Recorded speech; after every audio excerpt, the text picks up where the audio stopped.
ಚನ್ನಾದೇವಿ Agrahara VSSN ಚುನಾವಣೆ ನೂತನ ಅಧ್ಯಕ್ಷರಾಗಿ ಮದಗೊಂಡನಹಳ್ಳಿಯ ಎಂಸಿ ಚಂದ್ರಶೇಖರ್ ಆಯ್ಕೆ ಗಣ್ಯರಿಂದ ಅಭಿನಂದನೆ. ದೊಡ್ಡಬಳ್ಳಾಪುರ ತಾಲೂಕಿನ ಮಧುರೆ ಹೋಬಳಿಯ ಚನ್ನಾದೇವಿ ಅಗ್ರಹಾರ ವ್ಯವಸಾಯ ಸೇವಾ ಸಹಕಾರ ಸಂಘ ಚುನಾವಣೆ ನಡೆದಿದ್ದು, ವಿಎಸ್ಎಸ್ಎನ್ ನೂತನ ಅಧ್ಯಕ್ಷರಾಗಿ ಮದಗೊಂಡನಹಳ್ಳಿಯ ಎಂಸಿ ಚಂದ್ರಶೇಖರ್ ಅವರು ಅವಿರೋಧವಾಗಿ ಆಯ್ಕೆಯಾಗಿದ್ದಾರೆ. ಉಪಾಧ್ಯಕ್ಷರಾಗಿ ನೀಲವೇಣಿರವರು ಆಯ್ಕೆಯಾಗಿದ್ದು, ಚನ್ನಾದೇವಿ ಅಗ್ರಹಾರ ವಿಎಸ್ಎಸ್ಎನ್ದಲ್ಲಿ 10 ಸ್ಥಾನಕ್ಕೆ ನಡೆದಂತಹ ಚುನಾವಣೆಯಲ್ಲಿ ಕಾಂಗ್ರೆಸ್ ಬೆಂಬಲಿತ ಎಲ್ಲ ಅಭ್ಯರ್ಥಿಗಳು ಪ್ರಚಂಡ ಗೆಲುವನ್ನು ಸಾಧಿಸಿದ್ದಾರೆ.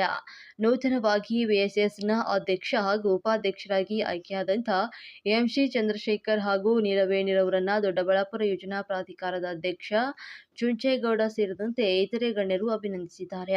ಈ ವೇಳೆ ಎಪಿಎಂಸಿ ಮಾಜಿ ಉಪಾಧ್ಯಕ್ಷರು ಹಾಗೂ ಉಪಾಧ್ಯಕ್ಷರು ವಿಎಸ್ಎಸ್ಎನ್ ಕನಸವಾಡಿ ಮಂಜುನಾಥ್ ಟಿ, ಉಪನಗರ ವರ್ತುಲ ರಸ್ತೆ ಯೋಜನಾ ಪ್ರಾಧಿಕಾರ ಸದಸ್ಯ ದೀಪು, ಮಹಿಳಾ ಘಟಕದ ಅಧ್ಯಕ್ಷೆ ಪುಷ್ಪಾ ಸೋಮಶೇಖರ್ ಮತ್ತು ರವಿಗೌಡ ಪ್ರಭಾಕರ್, ಆರ್.ವಿ. ಗೌಡ ಪ್ರಭಾಕರ್, ಬೆಂಗಳೂರು ವಕೀಲ ಸಂಘದ ಉಪಾಧ್ಯಕ್ಷರ ಗಿರೀಶ್ ಕುಮಾರ್ ಮತ್ತು ತಾಲೂಕು ಯುವ ಕಾಂಗ್ರೆಸ್ ಅಧ್ಯಕ್ಷ ಪುನೀತ್ ಸೇರಿದಂತೆ ಇತರರು ಭಾಗಿಯಾಗಿದ್ದರು.